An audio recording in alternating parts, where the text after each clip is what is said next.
Isang magandang araw pong muli. Dito kami sa aming munting garden at aanin naman kami ng talbos ng kamote. Yan. Ade, maganda talaga may tanim kasi hindi ka nabibili sa palengke. Saka alam mong sariwa siya.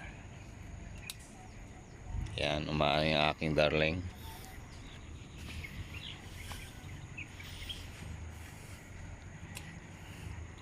Yan, nakangiti na naman siya dahil may aanihin na naman siya, diba? Ito yung lagay sa isda, sisigang ng isda. yan, sinigang sa talbos ng kamote. Yan, alam mo na sariwa talaga yung iluluto mo. Ito bang talong maano? Pwede na bang yan isawag sa sinigang? Yan, parang malaki na yan. Oo, pwede na yan. Pwede na yan, no?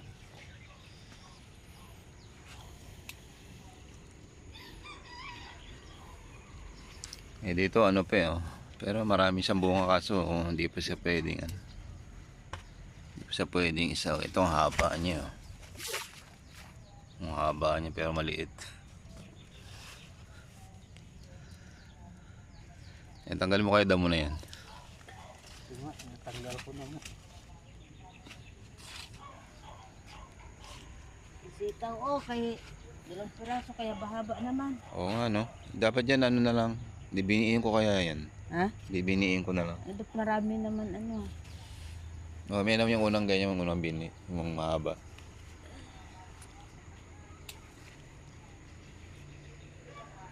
Ito pitasin mo na rin ba ito? Ito pwede na ito ano? Ito.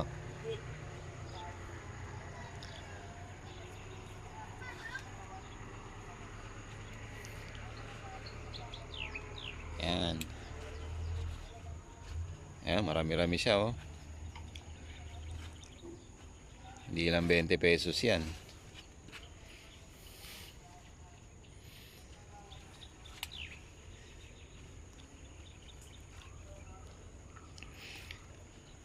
Ang po ang kainaman talaga ng mayroong kang tanim sa iyong kahit maliit lang na garden siya. Hindi may ani-anihin ka talaga.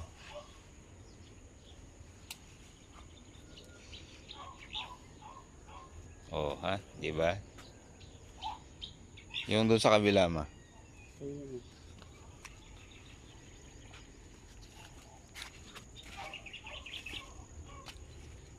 Ayan, ang gaganda niya oh. Sariwan-sariwa.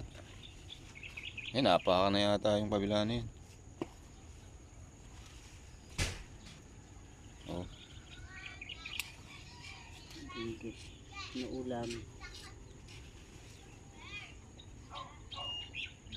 Ganda lang ano niya. Ito, ilaga mo to. Alam ko ba sinigang? Salang yung ano kanin. Oo. Magtinapay na lang. Kabila na lang tinapay nak. Kaya nga, sa kanya baga, ano ko sa baga.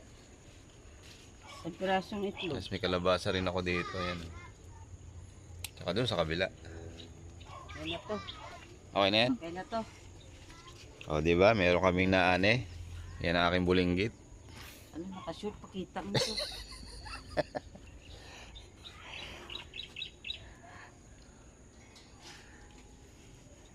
O, ganyan na lang po.